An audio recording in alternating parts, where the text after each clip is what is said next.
So today I'm going to start about the first part of this because there's so much to talk about with this topic, and I want to end next Friday.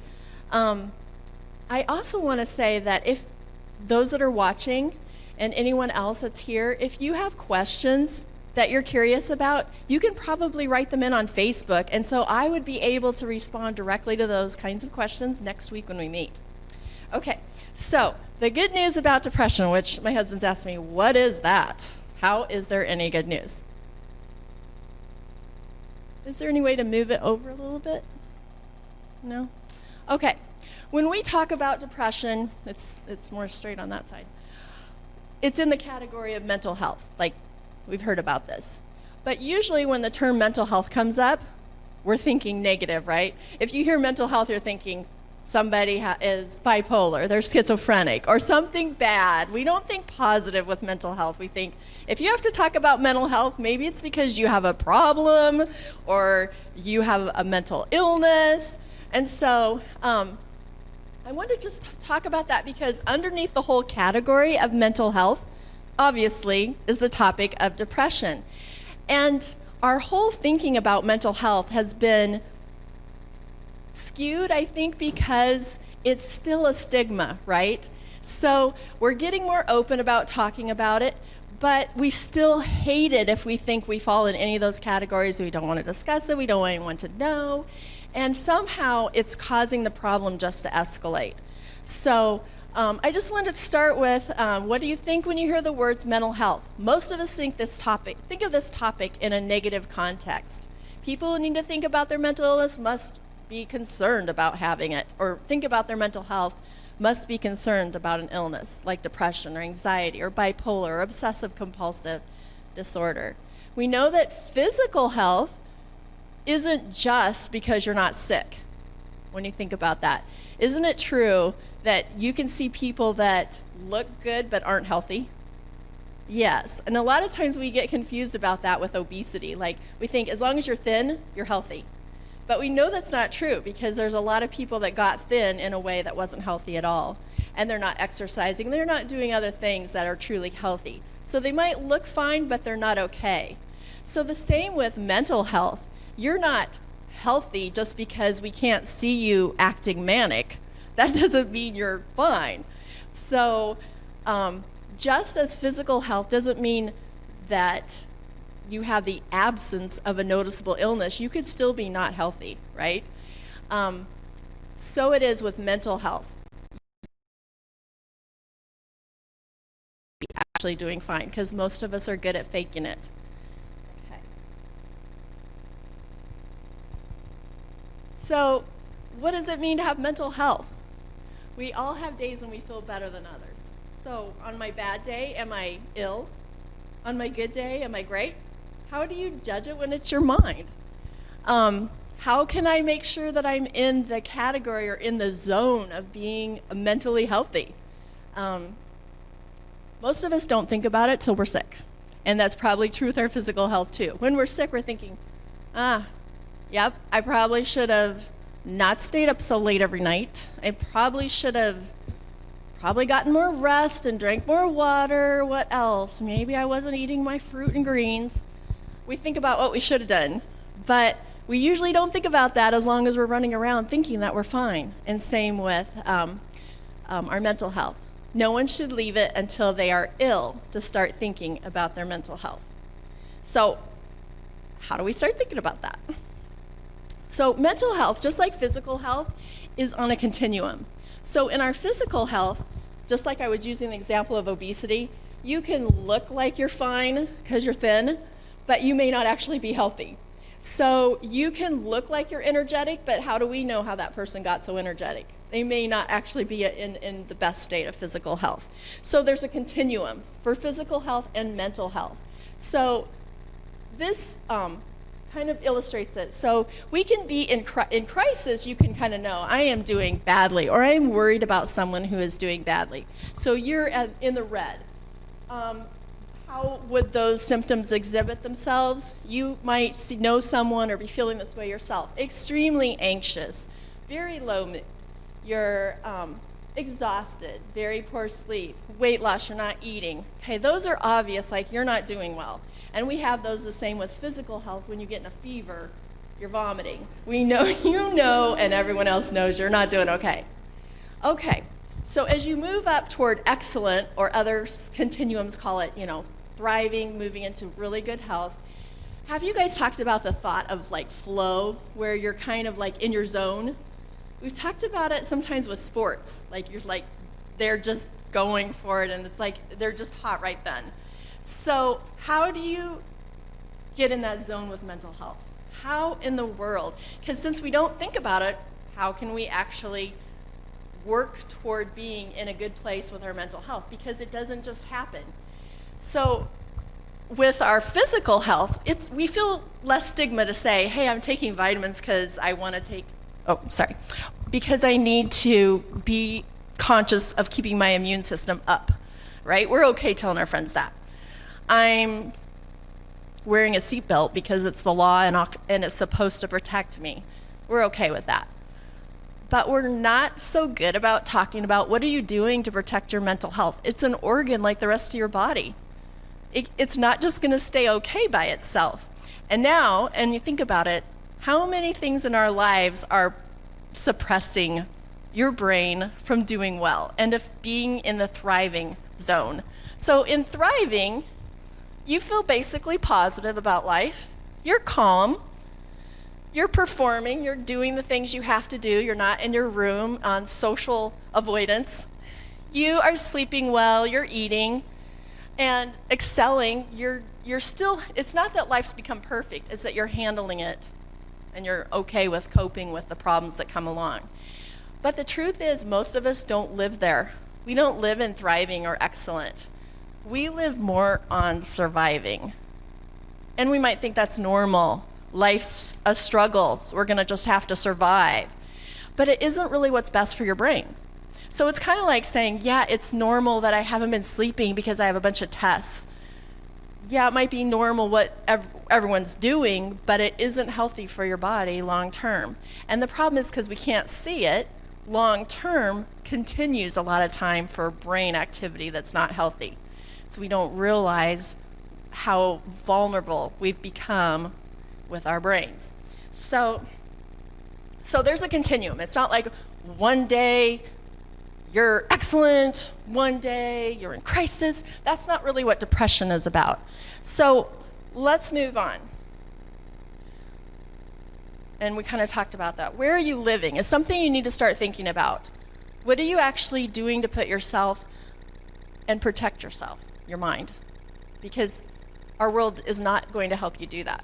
It's like living now in the physical world of a virus. What are we doing actively to protect ourselves with that? But we see what we're doing. But what are we doing to protect our mind? So let's go back to what we're talking about. So what is depression anyway? What actually qualifies? Because we use this word really loosely. Like we'll say, I'm so depressed, or she's just acting depressed. So I'm talking about clinical depression. So on a continuum, you can have a bad day. You can be sad. You can be in active grief. That can look very much like depression, but you're maybe not depressed. Depression and grief can go together, but clinical depression is something different. So let's look here at American Psychiatric Association. Will define it as a very common medical illness that will negatively affect how you feel, the way you think, how you act. This can lead to a variety of, that word's cut off, emotional and physical problems that decrease your ability to function and work at home. So depression isn't just, well, I'm just having a bad day. Depression is actually diagnosed clinically when you have usually 5 symptoms on the list. So you can have a bad day and you're not clinically depressed. Clinical depression has to be at least 2 weeks that you've been struggling. Most of us, when we fall into depression at a clinical level, are going to struggle longer than 2 weeks. So let's go to the next slide. Oh, before we talk about how it's diagnosed, how common is it? Very common, unfortunately. So here's where I started with. India and China and the US are the most affected countries by anxiety, depression, schizophrenia, bipolar disorder, according to World Health Organization in 2018. And then it's now the leading cause of disability in the world. So here's what I kind of mentioned before. Depression is often present with other co-occurring medical illnesses like heart disease, cancer, diabetes, geriatrics, so old age health issues, and many other debilitating diseases and health issues. You might have an idea why it coexists with those, because a lot of times those diseases don't have cures for people. So depending on what kind of cancer, geriatric issues, depression in the elderly is so common. And when you think about it, it's because it's discouraging. They're getting older and nothing can change that. Their bodies will have breakdowns, and as much as we want to do everything we can, they will eventually pass away. So depression feels that hopelessness for people of, it doesn't matter what I do, I can't fix it totally because I'm getting old. So there's a common core there you might start to recognize, which is that sense of hopelessness.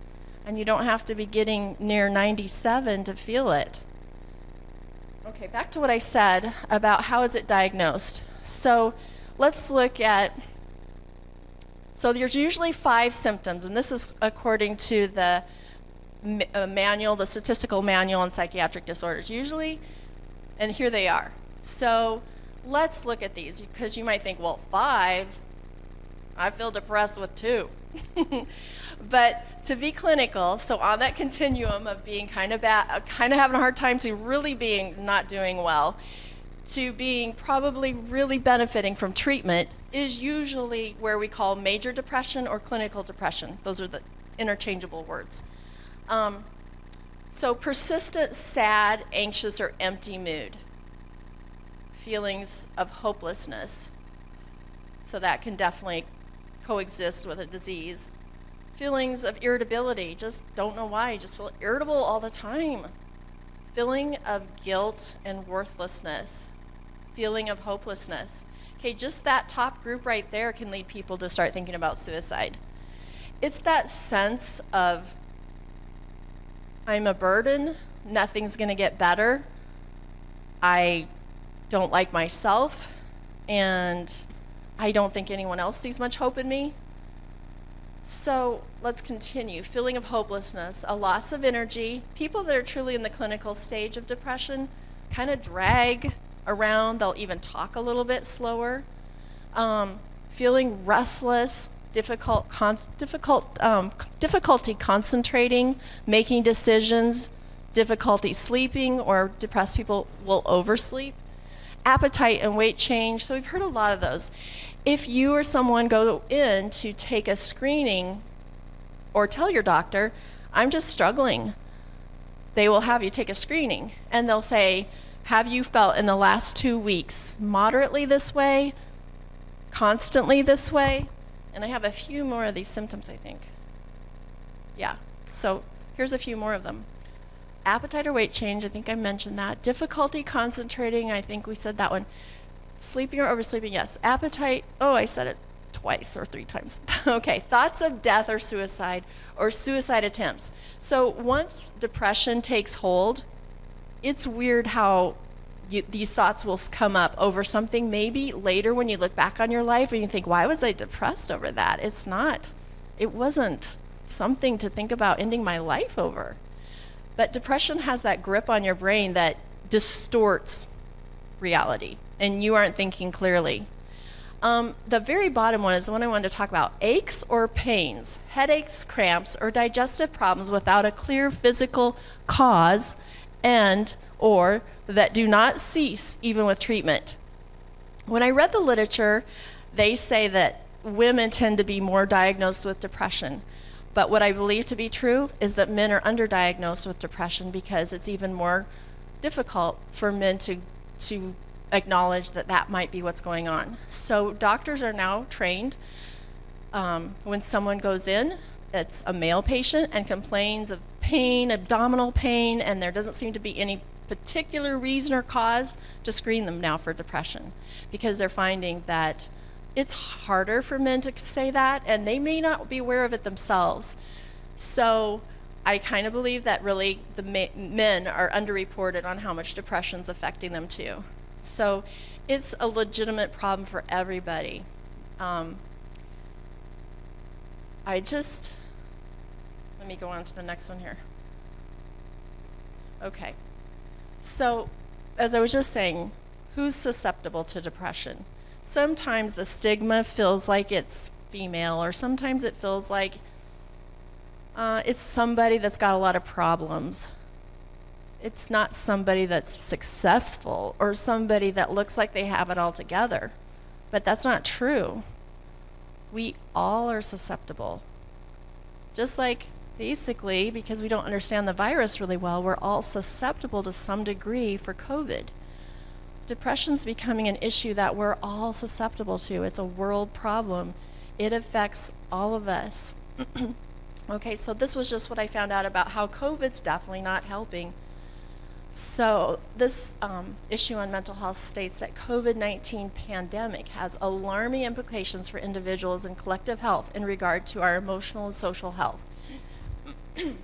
So the pandemic's making it worse, which doesn't take us much to understand why, because the requirements of the pandemic are causing us not to be able to interact, to socialize, and the truth is that as humans, we need that to stay healthy.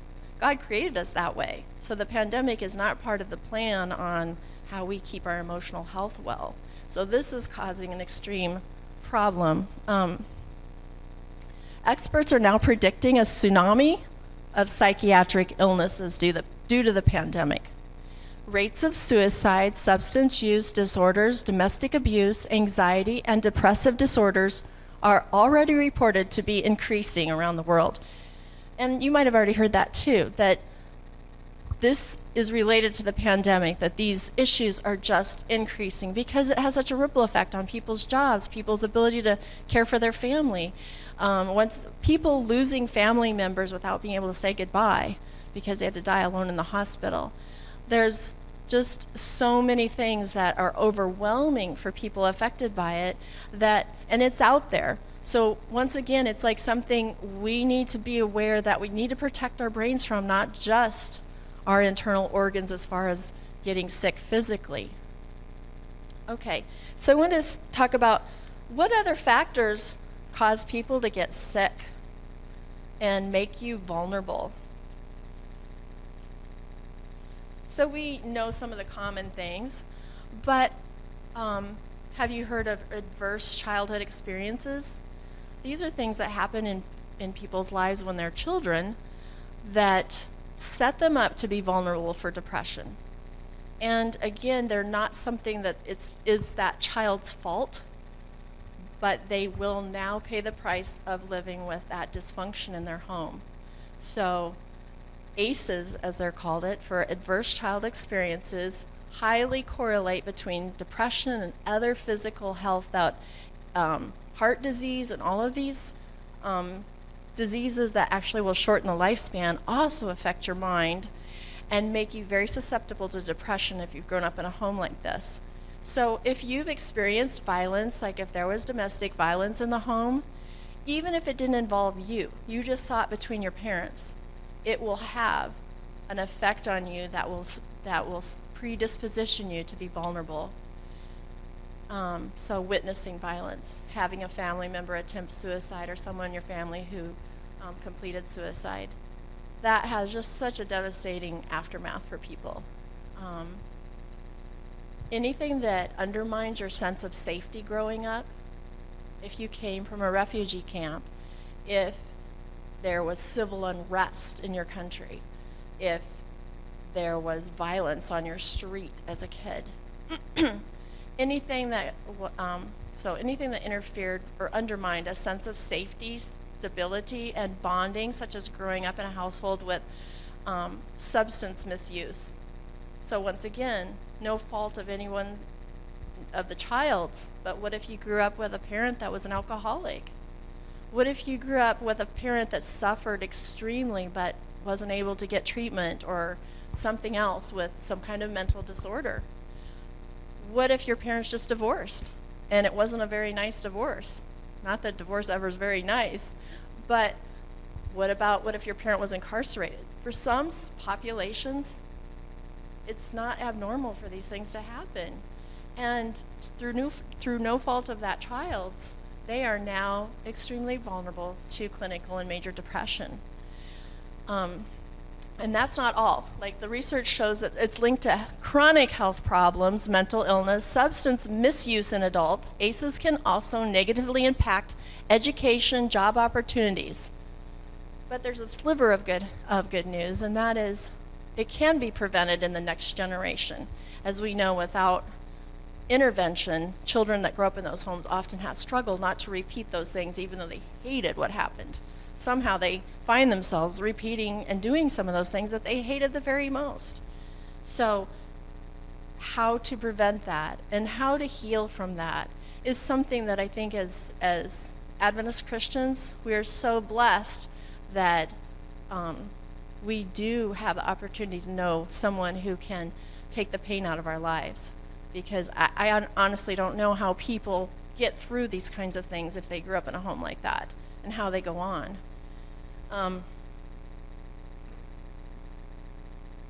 So, other risk factors.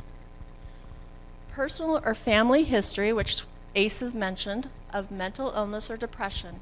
Okay, major life changes. Sometimes you're forced to make a major life change, and you have no decision in the matter. So the point that I'm slowly trying to make is that depression happens without you trying to venture onto dangerous ground. Just like we are now inundated and exposed to a definitely deadly virus. So major life changes. For some people, moving can be that change. For other people, it could be just something small. For someone else could be something that would trigger it for you, especially if you're vulnerable through no fault of your own. Trauma and adverse childhood experiences that we talked about, certain physical illnesses, and even certain medications. So if you have a lifetime, or you know people with a lifelong illness that they have to deal with that's debilitating in some way, of course they're going to be vulnerable to depression. It ties into that sense of hopelessness and despair. Okay, stress at work. Stress has been talked about so much, but I think we don't realize how deadly it is. So looking for ways to lower our stress level, looking for ways to and I know when you're in college, you're thinking that just doesn't happen when you're in college. But I want to talk more about that as we continue this talk next week. Poor diet. Here's something else that I think is very fascinating. There's research now on fast food that links it to addictions, and addictions that lead to depression. So if you start doing research on fast food, you'll find out that it's not an accident that some of it is devastating to your mental health. And the people that have thought about how to do that don't care. Okay, lack of proper sleep. A total problem a lot of our lives, whether we're in college or if we are home with a newborn, starting a new job. Lack of sleep can lead to a very disoriented thinking, and that thinking makes you so vulnerable again to the attack of depression. Lack of adequate exercise. That's a big problem for a lot of us sometimes. Social isolation. That's being created by the pandemic. Poor social networking. Sometimes it's hard to find friends and make that network. And another thing is sometimes we don't realize that it's actually important for our mental health to do it. So we feel like, oh, well, when I finish everything else, I'll give myself time to socialize. If you realize that actually being intentional about making friends is part of protecting your mental health, you could put it on your to-do list with your homework. So, substance abuse. Substance abuse obviously leads to depression. Okay, excessive screen time. This is newer in the research, but makes total sense. So kids nowadays my son, he loves working on animation from the morning time he wakes up until nighttime. And as much as I think he's doing something productive, I don't think it's that good for his brain to be on the screen that long. So he gets mad because I go up to his room and tell him, Andrew, time to go outside. He's like, Mom, I'm doing something. I said, I know what you're doing. Time to go outside. So taking breaks. I mean, it's our total life now, technology. So we can't just throw it out the window. But realize just because it's the way we live now doesn't make it good. And we have to protect our brain again, because it's constant exposure to something that tears us actually down after time. And any of these topics that you want to talk more about, you can write in on Facebook and we'll talk more about it. So excessive screen time is something that's just a struggle, because so much of our homework, and with Zoom, because we had to, because of the pandemic, we're back in this problem of being super vulnerable. So, and then the last one, lack of purpose and direction in life. I bet that's a big one, because it's just when you're trying to figure out what's my calling, what's my career, sometimes there's that restlessness and you already feel like, I don't even know what I'm trying to do yet. But then in another section of life, there's people who are doing it because they thought their big thing was what they were going to do, and they're doing it, and they still feel no satisfaction. And they just feel like, what's the point? I don't feel any meaningful purpose in what I'm doing. When people get to that point, they're super susceptible to depression. And I think as Christians, we're so fortunate again, because we need to keep coming back to God in our lives and saying, what is my purpose? What do you need me to do today that really matters for the kingdom? Because I'm constantly being pulled toward things that really in the long term don't even matter. So all of those things, again, a lot of them aren't your fault, but we all get all of this coming in, and it's not healthy for us. So I mentioned that in the beginning, when you're depressed, it's different than being sad. How do you know? It's different than grief. Grief can be linked to depression, but here's some things that are different. If you see someone that seems to have all these symptoms that look like depression, but they might be in grief, here's how you could start to know the difference. So I wrote here, being sad is not the same as having depression. The grieving process is actually natural, and I might put that in quotes because obviously in this world it's natural, not what God intended for us to have to deal with. But it's natural and unique to each individual and shares some of the same features as depression. Both grief and depression may involve intense sadness and withdrawal from usual activities. They're also different in important ways. So if you feel yourself like, man, am I just depressed? I don't know what's going on with myself. Grief can happen, like most of the time we think grief's like, oh, somebody died. But we forget that it's a loss of something that mattered to you. So grief can be a change that you didn't want to have to make in your life that you're now forced to do. It can trigger grief in your life. It's a loss of what your expectations were, of what was going to happen. And that didn't happen. So grief, if you're feeling it, you think, well, I don't know, nothing really bad happened, I'm just feeling it. There are things that will trigger that sense of grief, but grief has stages, right? Depression doesn't have a stage. Grief will have stages that have finally resolved and you accept what happened. Even if it's a death, you have to accept that's what happened. And usually in grief, you eventually can let it go, not in a bad way, but you can finally move on. Depression, you can get stuck there for years. So here's how people grieve, especially when it's something really intense. The feelings come in waves, often intermixed with positive memories, especially if it's a death, of the deceased, or of happier memories before the perceived loss in their life. In clinical depression, the feelings are more of a constant low for at least 2 weeks or longer. And I think here's where it's tricky, because obviously you might be in grief for longer than 2 weeks also, and you might be feeling very low. But you won't feel that just chronic. You may have moments where you're kind of feeling okay, and then you remember and you feel terrible. So that's a characteristic that will be a little bit different.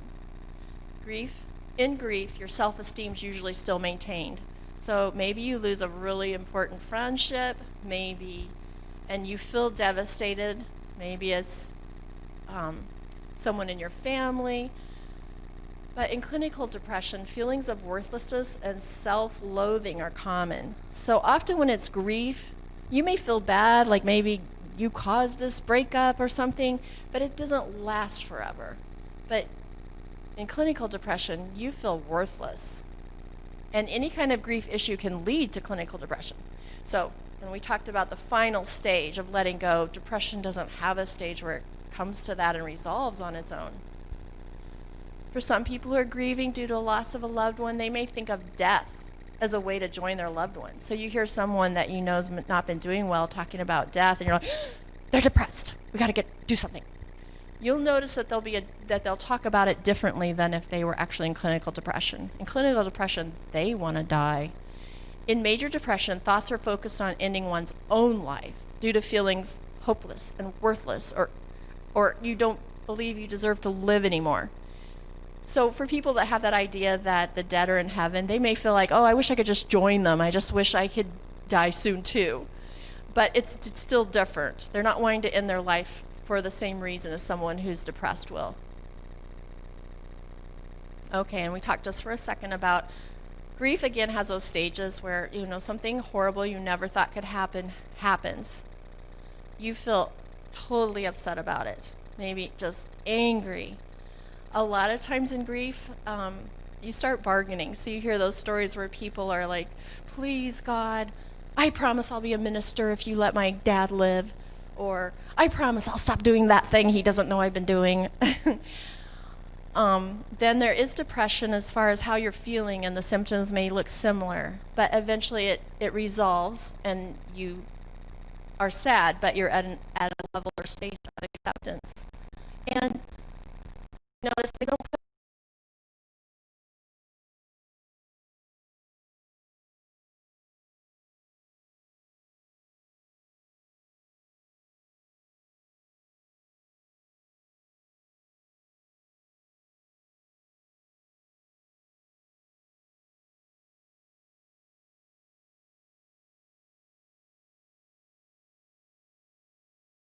and fair. You can sing along also. After the gray of winter's gone,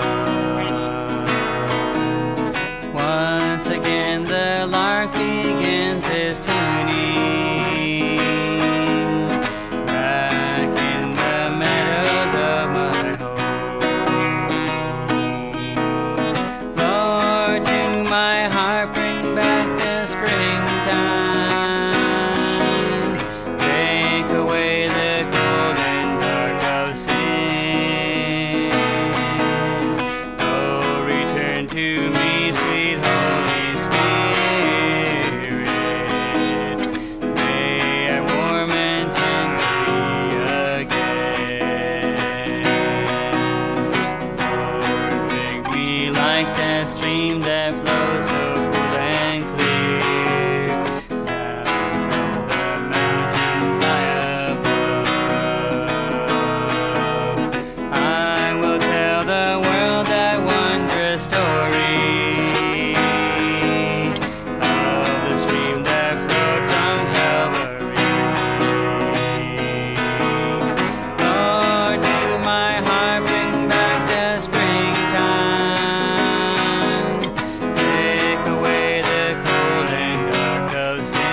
Let's bow our heads for closing prayer.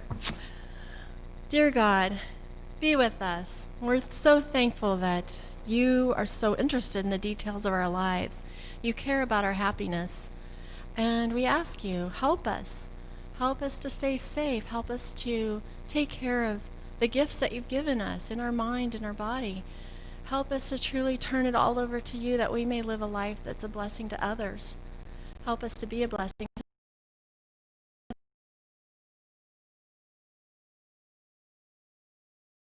Can feel your presence and to to truly live knowing that we'll soon meet you face to face. In your name, amen.